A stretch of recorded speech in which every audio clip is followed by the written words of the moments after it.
اعوذ باللہ من الشیطان الرجیم بسم اللہ الرحمن الرحیم۔ اب وہ مسئلہ آ رہا ہے کہ جس کی تمہید ہوئی تھی پہلے رکوع میں، حضرت زینب رضی اللہ تعالی عنہ سے حضور کی شادی کا معاملہ، اور اس سے پہلے حضور کے کہنے کی وجہ سے حضرت زینب کا نکاح جو حضرت زید بن حارثہ سے ہوا، پھر زید بن حارثہ رضی اللہ تعالی عنہ نے جو ان کو طلاق دینی چاہی، تو حضور کے دل میں جو یہ خیال ہوا کہ میں نے پہلے تو حکم دے کر نکاح پر مجبور کیا، اب اگر یہ داغ لگ جاتا ہے زینب کو تو گویا کہ پھر تو ایک ہی شکل رہ جائے گی اس کی دل جوئی کی، تلافی کی، کہ میں خود نکاح کروں۔ اب میں خود نکاح کروں گا تو چونکہ زید میرا منہ بولا بیٹا رہا ہے پہلے، ایک طوفان اٹھ کھڑا ہوگا، حالانکہ اس میں بات کوئی نہیں تھی، لیکن یہ کہ حضور نے اس کی وجہ سے یہ سمجھا کہ یہ مصلحت کے خلاف ہوگا، تو اسی گویا کہ آپ اسی ششپنج میں تھے کہ یہ آیات نازل ہو گئی۔ پہلی آیت میں تذکرہ ہے اس کا کہ جو حضور کے کہنے کی بنا پر حضرت زینب اور ان کے بھائی آمادہ ہوئے نکاح پر، ورنہ وہ آمادہ نہیں تھے زید بن حارثہ سے نکاح پر۔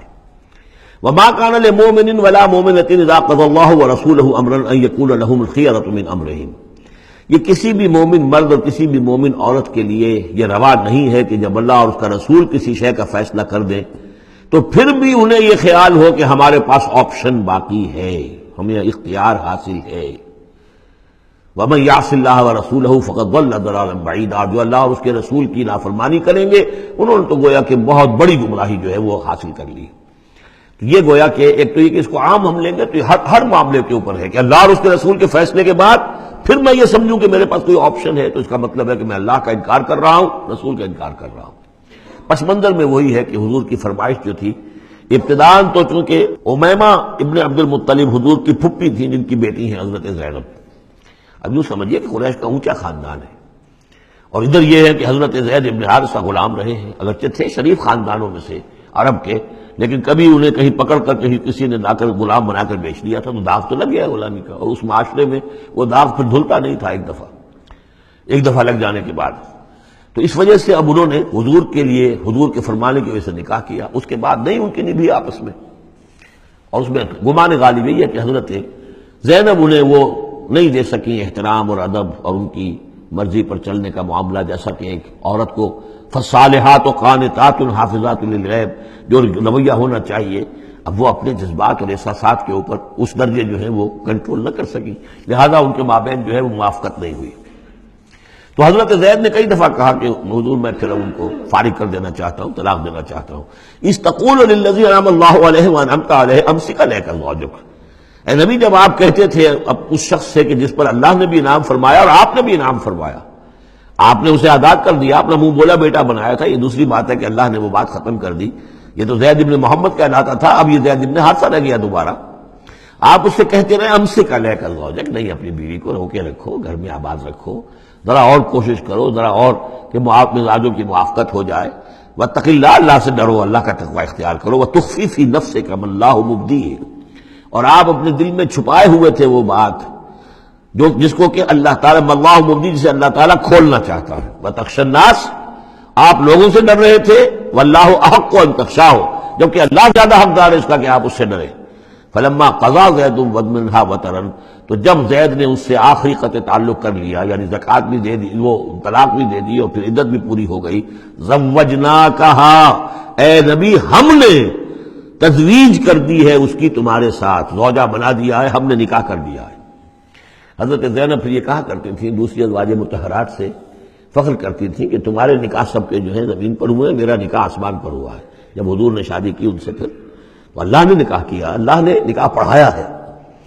زوجناکہا، ہم نے اسے آپ کی زوجیت میں دے دیا، کہ لا یکون علی المؤمنین حرج فی ازواج ادعیائہم، تاکہ یہ آئندہ کے لیے یہ جاہلی رسم کا خاتمہ ہو جائے اور منہ بولے بیٹوں کی بیویوں کے بارے میں اہل ایمان پر کوئی تنگی نہ رہے۔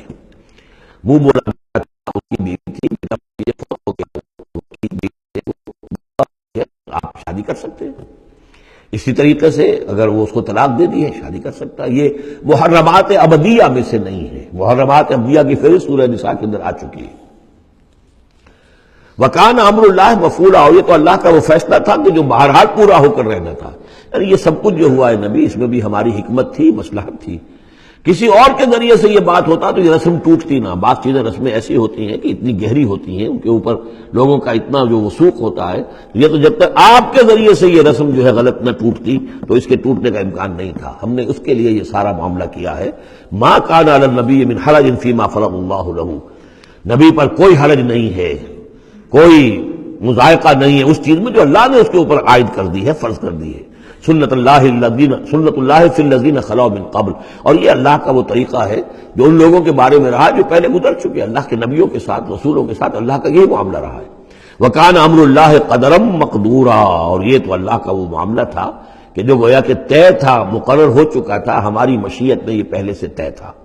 الذین یبلغون رسالات اللہ، وہ اللہ کے نبی کہ جو ہم اللہ کے پیغامات کو پہنچانے پر مامور ہوتے ہیں. وَيَخْشَوْنَهُ، اور صرف اسی سے ڈرتے ہیں. وَلَا يَخْشَوْنَ أَحَدًا إِلَّا اللَّهَ، اور نہیں ڈرتے کسی اور سے اللہ کے سوا.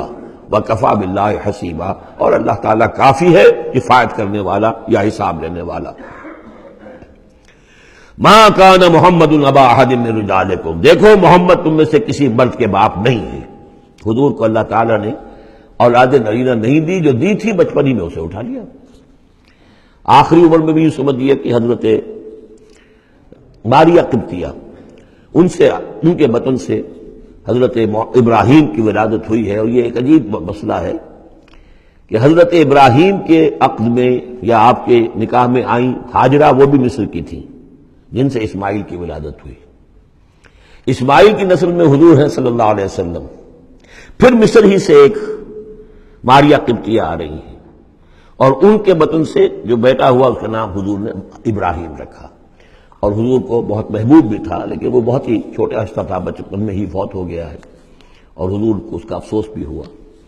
یا ابراہیم انا لفراقک محزونون، یا ابراہیم ہم تمہاری جدائی سے بڑے محزون ہیں، ہمیں رنج ہے.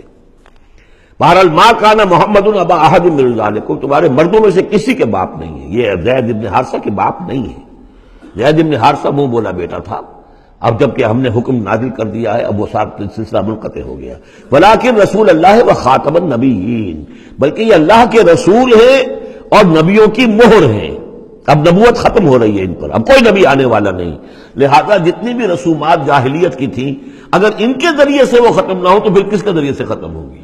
یہ ہے اس میں جو دلیل مضمر ہے کہ یہ جو کڑوا گھونٹ ہے محمد صلی اللہ علیہ وسلم تو آپ کو کرنا ہی تھا، اس لیے کہ یہ جاہلانہ رسمیں جو ہیں اگر آپ اس کے اندر یہ اقدام نہ کرتے اور آپ نے اپنے منہ بولے بیٹے کی بیوی سے اگر شادی نہ کی ہوتی تو یہ رسم ختم نہیں ہو سکتی تھی. اور یہی بات بتائی جا رہی ہے لوگوں کو. ما کان محمد ابا احد من رجالکم ولکن رسول اللہ و خاتم النبیین، وہ تو اللہ کے رسول ہیں اور خاتم النبیین. اب اس میں بڑا باریک نقطہ ہے، وہ نوٹ کر لیجئے. رسالت حضور کی دائم و قائم ہے، چل رہی ہے ابھی تک.